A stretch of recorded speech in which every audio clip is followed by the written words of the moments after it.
Non seulement Benassia reste à l'Olympique de Marseille, mais en plus il obtient indirectement la tête de Pablo Longoria. Marseille, ton univers impitoyable, chaque jour un rebondissement. Et là on peut le dire, c'est quand même quelque chose de majeur. Il y aura un OM avant et après cet événement.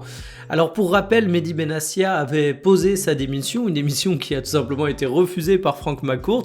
Le propriétaire du club a rencontré Benassia et on a l'impression qu'il lui avait fait une offre qu'il ne pouvait pas refuser, à savoir un élargissement de ses fonctions et une prise de pouvoir au sein de l'institution olympienne. Évidemment, quand tu prends du pouvoir dans une entreprise, ça se fait au détriment d'une autre personne, et ici l'autre personne, c'est Pablo Longoria, Pablo Longoria qui officiellement verrait ses fonctions légèrement recentrées sur les questions institutionnelles, ce qui, on peut le dire sans trop de risque, est un gigantesque bullshit, un moyen de sortir par le haut, étant donné qu'on sait que les relations entre Pablo Longoria et les instances du football français et européen sont relativement fraîches. On a en tête l'épisode de la déclaration sur la corruption des arbitres, et évidemment depuis ça, Pablo Longoria ne pèse plus autant dans les instances. Donc en fait, Mehdi Benassia a obtenu grosso modo tout ce qu'il voulait. Ça veut pas dire pour autant qu'il va rester indéfiniment du côté de l'Olympique de Marseille, parce que officiellement son bail il est prolongé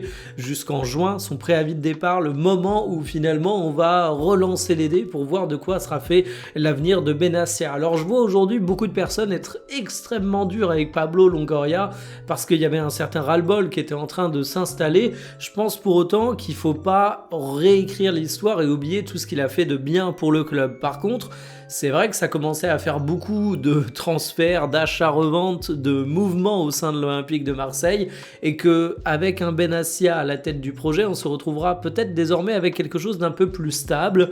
De mon côté, je le vois d'un bon œil parce que j'en avais parlé quand Roberto De Zerbi était parti. Pour moi, il y avait une saturation avec le coach, mais l'important c'était de garder Mehdi Benassia parce que je pense que c'est un homme qui a réussi à faire ses preuves depuis qu'il est à l'OM.